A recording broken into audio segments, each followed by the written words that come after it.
एक बार एक राजा था जिसके 14 रानियां थीं, पर उनसे उसे केवल एक ही पुत्र था। उसका यह पुत्र बहुत सुंदर था और उसका नाम इंद्र था।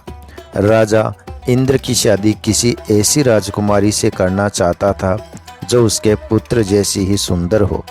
भाग्य से एक और राजा था, उसकी भी 14 रानियां थी और एक बेटी थी और उसका नाम शिवानी था। शिवानी भी इंद्र जितनी खूबसूरत थी। राजकुमार इंद्र के पिता के पास एक बहुत ही अक्लमंद तोता था। राजा उससे बहुत सारे मामलों में सलाह लिया करता था और उसकी सलाह मानता भी था। बड़ी बड़ी मुश्किल समस्याओं में वह उसकी सलाह लेता था। यही सोचकर इस समय भी उसने अपने तोते को बुलाया और उसे अपनी इच्छा बताई। राजा ने तोते को जाने के लिए कहा और वैसी ही बहू ढूंढने के लिए कहा जैसी वह इंद्र के लिए चाहता था। तोता राजी हो गया। उसने राजा से कहा कि वह राजकुमार इंद्र की पसंद लिखकर उसके पैर में बांध दे। राजा ने वैसा ही किया और वह वहां से उड़ गया। वह एक पड़ोसी देश में पहुंचा जहां बहुत बारिश हो रही थी। उसे एक जंगल में शरण लेनी पड़ी। उसे एक पुराना खोखला पेड़ मिला जहां उसे लगा कि वह जगह उसके आराम के लिए ठीक रहेगी। जैसे ही वह उसके अंदर जाने के लिए उड़ा तो उसके अंदर से एक आवाज़ आई, तुम अंदर मत घुसना, नहीं तो तुम अंधे हो जाओगे। तोता पेड़ के पास एक छोटे पौधे पर जाकर बैठ गया और बारिश खत्म होने का इंतज़ार करने लगा। इतने में उस खोखली जगह से एक मैना निकली और आकर तोते के पास बैठ गई। दोनों बहुत देर तक बात करते रहे। इस बीच तोते ने उसे बताया कि वह कहाँ जा रहा है।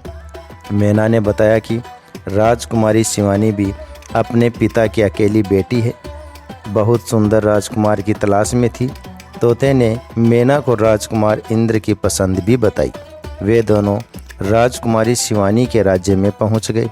जब वे वहां पहुंचे तो महल के एक सेवक ने उन्हें देखा तो राजा को जाकर बताया कि जिस मैना पर आप बहुत विश्वास करते थे वह तो एक तोते के साथ घूम रही है और राजा के आदेश को तो बिल्कुल भूल गई है। जब राजा ने यह बात सुनी तो उसने तोता और मैना को मारने का आदेश दे दिया। मैना को इस बात का पता चल गया क्योंकि उड़ते समय उसने राजा का आदेश सुन लिया था। वह तोते से बोली, भागो, राजा ने हमें मारने का आदेश दे दिया है। इससे पहले कि राजा के सिपाही हमें तीर मारे, चलो हम यहाँ से दूर भाग चलें। और वे दोनों वहाँ से दूर उड़ गए। जब राजा के सिपाही उन्हें मारने गए तो बहुत देर तक ढूंढने पर भी उन्हें न पा सके।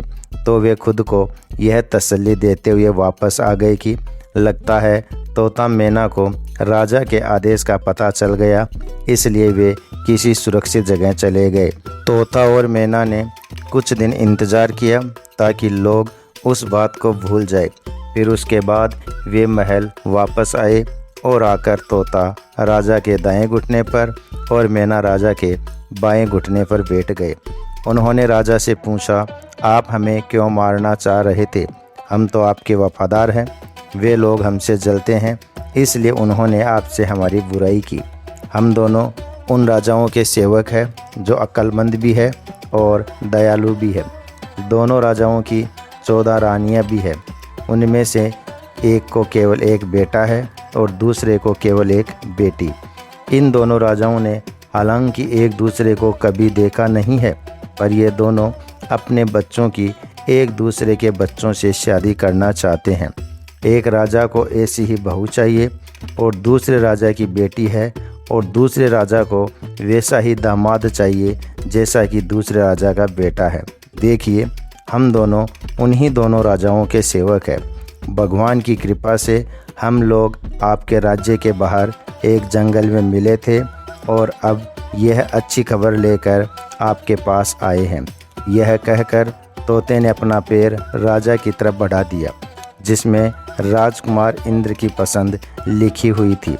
वह सब पढ़कर राजा को आश्चर्य भी हुआ और खुशी भी। उसने तस्वीर लेकर अपने शाही जनान खाने में भेज दी और अपनी 14 रानियों से कहा कि वे उस तस्वीर को देखकर बताए कि वह अपनी राजकुमारी शिवानी के लिए इस राजकुमार को पसंद करती है या नहीं।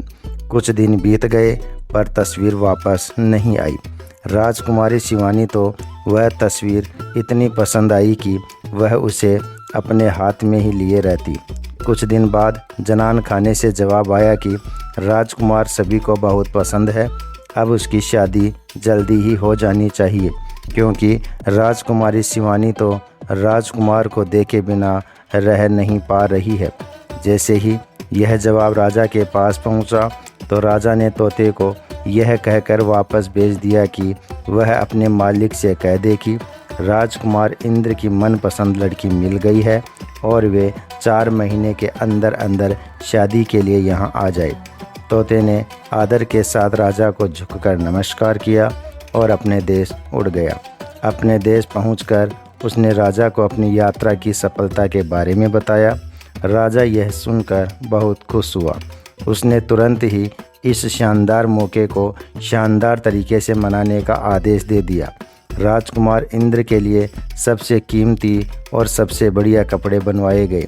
घोड़ों के लिए बहुत शानदार जीन बनवाई गई। सिपाहियों के लिए भी नई और बढ़िया वर्दी बनवाई गई। बहुत सारे अनमोल हीरे जवाहरात, बढ़िया कपड़े, मुश्किल से मिलने वाले फल, कीमती मसाले और बढ़िया किस्म के इत्र इकट्ठे किए गए। हर चीज़ को याद कर करके इकट्ठा किया गया। महीने जल्दी ही गुजर गए। इतनी तैयारियों में समय कब निकल गया पता ही नहीं चला। पर अफसोस, शादी के कुछ दिन पहले ही राजकुमार इंद्र का पिता मर गया। परिवार वालों के लिए ही यह एक बहुत बड़ा धक्का था। राजकुमार इंद्र को अपना जाना टालना पड़ा, क्योंकि ऐसे समय पर वहां से चलना उसके पिता का अपमान करना दिखाता था। तो उसने कुछ समय तक इंतज़ार किया। जैसे ही उसके पिता की मौत का अफसोस का समय बीता, वह वहां से चल पड़ा। तोते ने उसे रास्ता दिखाया। राजकुमारी शिवानी का देश कोई बहुत दूर नहीं था, सो वे जल्दी ही वहां पहुंच गए। राजकुमार इंद्र ने अपना डेरा महल के पास वाले बगीचे में डाल दिया। अगर राजकुमार इंद्र उस बगीचे में न घुसा होता तो अच्छा होता, क्योंकि वहाँ उसका तोता मर गया।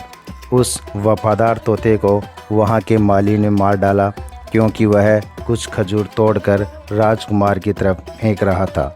जैसे ही राजकुमार के ऊपर यह मुसीबत आई, उसके कुछ देर बाद ही उसने सुना कि राजकुमारी शिवानी के पिता ने अपनी बेटी की शादी उससे करने से इनकार कर दिया, क्योंकि उसका पिता मर गया था। बगीचे में डेरा डालने के कुछ दिन बाद ही राजकुमारी शिवानी बाहर सैर करने के लिए अपनी पालकी में जा रही थी कि इत्तेफाक से वह उसी रास्ते से गुजरी जिस रास्ते पर वह बगीचा था।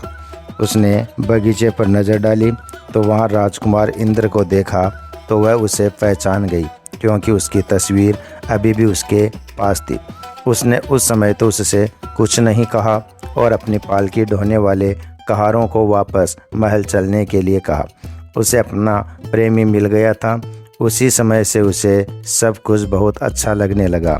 शाम को खाने के समय उसने अपने खाने में से आधा खाना खाया और बचा हुआ आधा खाना राजकुमार इंद्र की तस्वीर के साथ राजकुमार को भेज दिया। उसने अपनी दासी से कहा कि वह राजकुमार से कहे कि वह उसे खा ले, और अगर वह न खाए तो उसमें अपनी उंगली घुसा दे। दासी ने वैसा ही किया। राजकुमार ने खाना नहीं खाया तो दासी ने उसे खाने की प्लेट में उंगली घुसाने के लिए कहा। जब उसने प्लेट में रखे चावल में अपनी उंगली घुसाई तो वहाँ उसे अपनी तस्वीर मिली।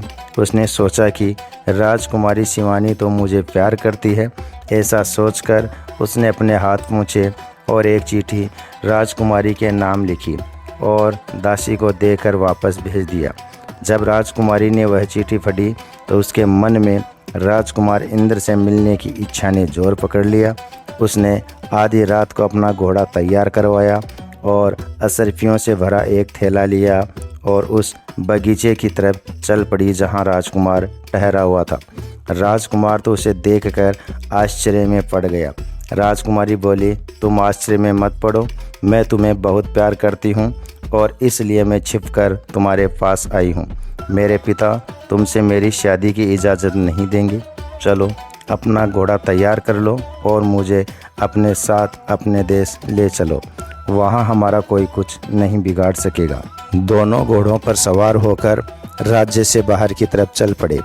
कुछ घंटों तक तो वे काफ़ी तेज़ी से चले, पर फिर एक पेड़ के नीचे आराम करने के लिए लेट गए।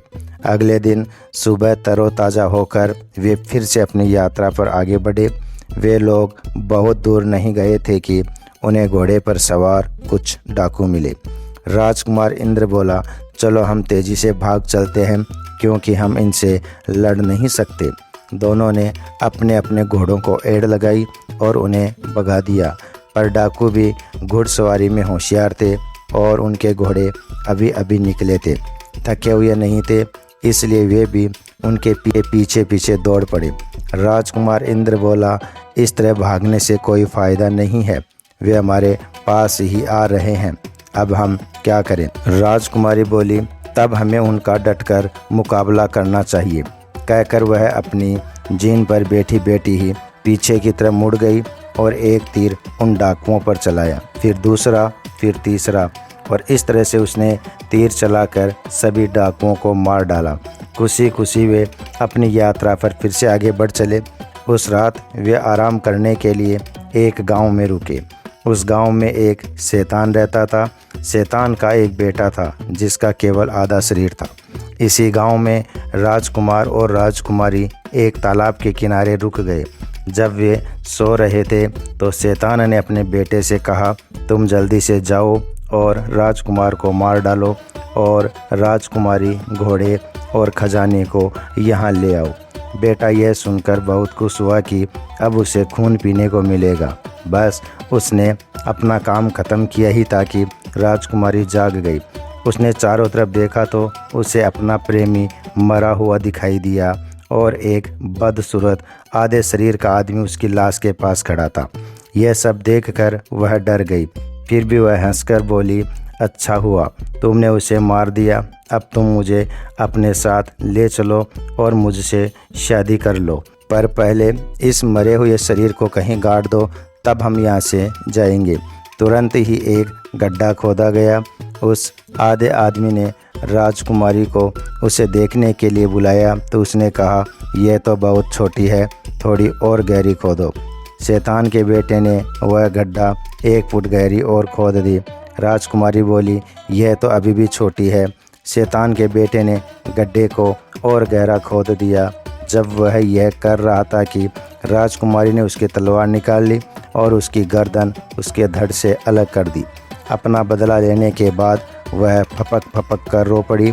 उसका प्रेमी तो मर चुका था। उसने उसकी लाश ली और उसे तालाब के किनारे तक ले गई।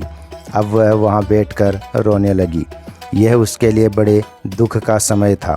उसे लगा कि वह भी मर जाती तो अच्छा था। जब वह वहाँ बेटी रो रही थी तो वहाँ से एक साधु की पत्नी गुजरी।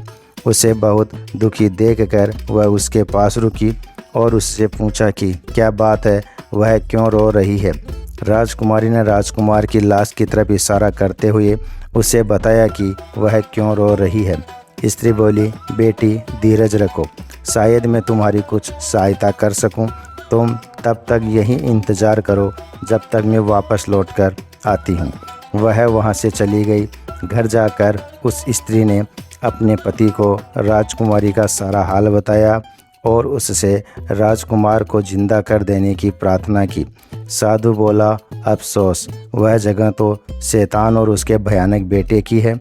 मैं अभी राजकुमारी के पास जाता हूँ और उसको तसल्ली देने के लिए राजकुमार को जिंदा करता हूँ। साधु तुरंत ही राजकुमारी के पास गया। वह तो सहायता का इंतज़ार ही कर रही थी जो साधु की पत्नी उससे वादा करके गई थी। साधु बोला, मुझे तुम्हारे बारे में सब पता चल चुका है और मैं तुम्हारी सहायता करने के लिए आया हूँ। मैं तुम्हारा राजकुमार तुम्हें वापस कर दूँगा।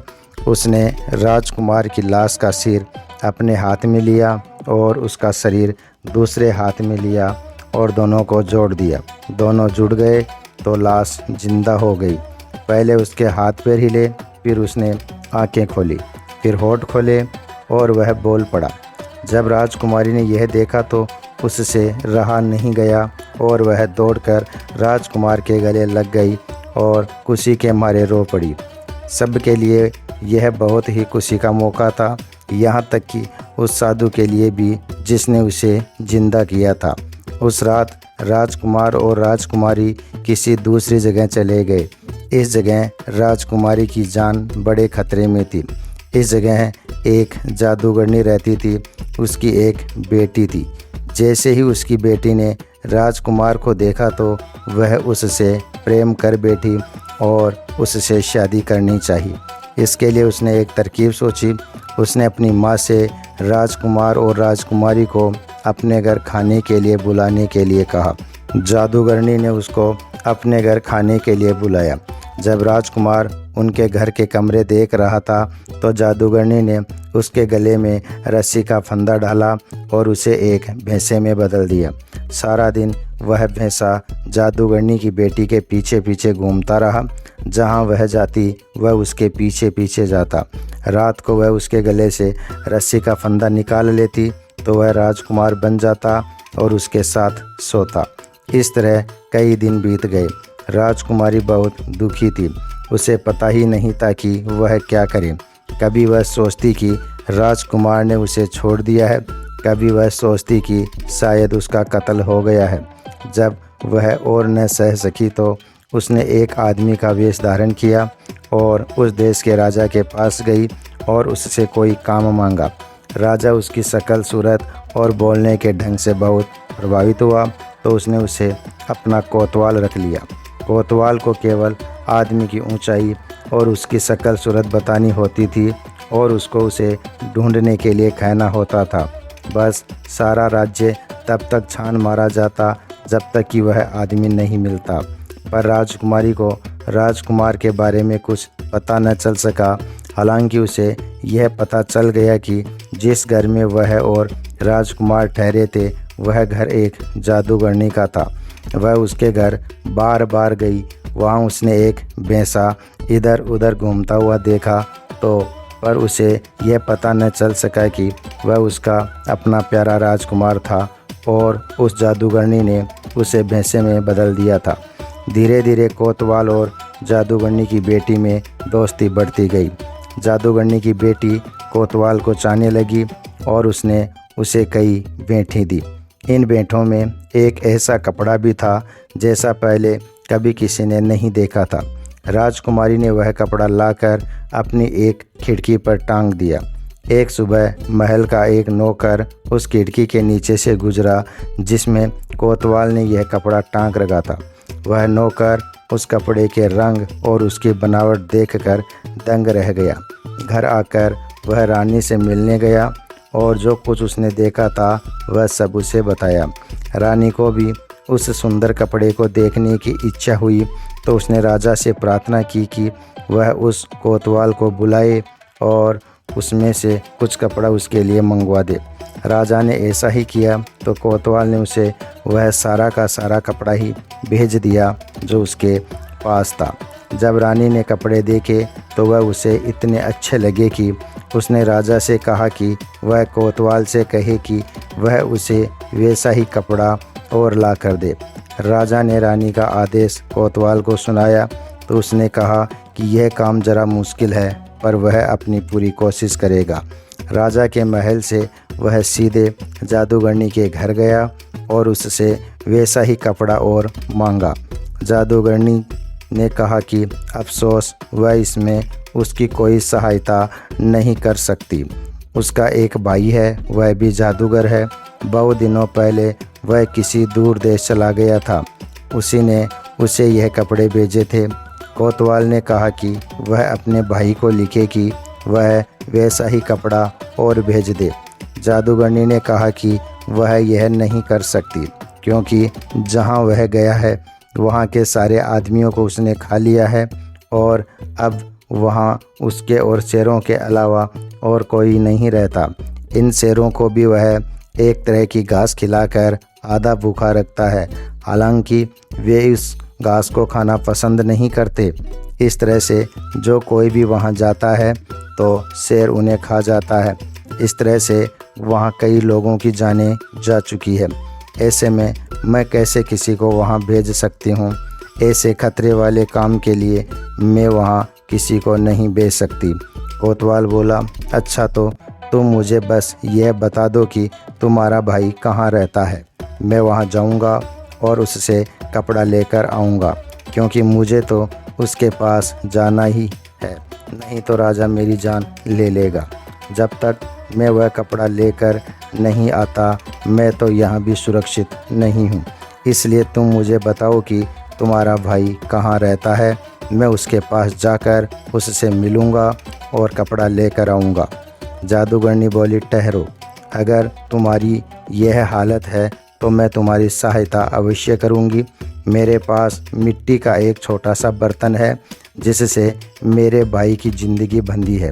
जब तक यह बर्तन मेरे पास सुरक्षित है तब तक मेरा भाई भी सुरक्षित है, पर जैसे ये बर्तन टूटेगा तो मेरा भाई मर जाएगा।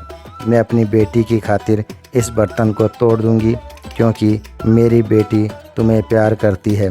ऐसा कहकर उसने मिट्टी का वह बर्तन ज़मीन पर मार कर तोड़ दिया और बोली, जाओ अब तुम निडर होकर जाओ, अब तुम्हें कोई डर नहीं है। वहाँ के शेर अब चाहे घास खाए या कुछ और, पर वे हर उस आदमी को नहीं खाएंगे जो वहाँ जाएगा। जाओ, भगवान तुम्हें सुखी बनाए। जादूगरनी ने तो यह सोचा ही नहीं था कि यह कोतवाल राजकुमारी है, उस राजकुमार की होने वाली पत्नी जिसे उसने भैंसा बनाकर रखा हुआ है। अगली सुबह राजकुमारी ने थोड़े से सिपाही लिए, राजा से जाने की इजाज़त मांगी और अपने काम पर चल पड़ी। उस देश में पहुंचकर उसने तुरंत ही जादूगर का घर ढूंढा, जो उसे जल्दी ही मिल गया। उसके घर में वैसे कपड़ों के बहुत सारे ढेर लगे हुए थे। इनके अलावा वहाँ और भी बहुत सारा खजाना था। राजकुमारी ने उसका वह सारा सामान, कपड़ा और खजाना लिया और राजा के महल की तरफ लौट चली। राजा उसके इस काम से इतना खुश हुआ कि उसने उसे बहुत सारी भेंटें दी और उसे अपना वारिस घोषित कर दिया। कुछ साल गुजर गए, राजा मर गया। अब वह कोतवाल उस राज्य पर राज कर रहा था। उसे कुछ पता चल गया था कि राजकुमार को क्या हुआ था, सो उसने अपने राज्य भर के सारे भैंसों को अपने सामने पेश होने का आदेश दिया। सारे भैंसे एक जगह आकर इकट्ठे हुए। राजकुमारी ने खुद उन सब की जांच की। वह उनसे बोली, पर उनमें से किसी भी भैंसे ने उसकी बात का जवाब नहीं दिया और नहीं उसे पहचाना। फिर उसने सिपाही को आदेश दिया कि वे लोग सब जगह जाकर देखें कि किसने उसका आदेश नहीं माना। कुछ सिपाही जादूगरनी के घर आए तो उन्होंने देखा कि उसने अपना भैंसा राजा के पास नहीं भेजा था। उन्होंने भैंसे को रस्सी से पकड़ा और राजा के पास ले गए। जादूगरनी ने उसकी जादुई रस्सी को अपने हाथ में पकड़े रखने की बहुत कोशिश की, पर सब बेकार। सैनिकों ने उसे छोड़ा ही नहीं। वे उस भैंसे को रस्सी से पकड़कर जादूगरनी से दूर ले गए। राजा ने देखा कि उसके भेजे हुए सिपाही एक भैंसा पकड़कर ला रहे हैं, तो वह उनसे मिलने के लिए आगे तक आई कि भैंसे की रस्सी अचानक टूट गई और उसकी जगह एक सुंदर राजकुमार खड़ा मिला। राजकुमारी बोली, यकीनन यह जादूगरनी बहुत ही नीच औरत है। इसे इस दुनिया में रहने का कोई हक नहीं है। कल सुबह इसे मार दिया जाए और राजकुमार को हमारे महल में ठहराया जाए। अब आगे की कहानी तो बिल्कुल साफ है। राजा यानी राजकुमारी ने अपनी सच्चाई राजकुमार को बताई। फिर उसने अपनी जनता को बुलाया और उससे कहा, देखो, तुम्हारा राजा एक स्त्री है। इस वेश बदलने का मेरा उद्देश्य अपने राजकुमार को ढूंढना था। मेरा उद्देश्य अब पूरा हो गया, इसलिए अब तुम लोग राजकुमार को अपना राजा और मुझे अपनी रानी मान लो। लोगों ने उनको अपना राजा और रानी मान लिया और फिर सब खुशी खुशी रहने लगे। दोस्तों, वीडियो पसंद आया हो तो लाइक और शेयर ज़रूर कर देना।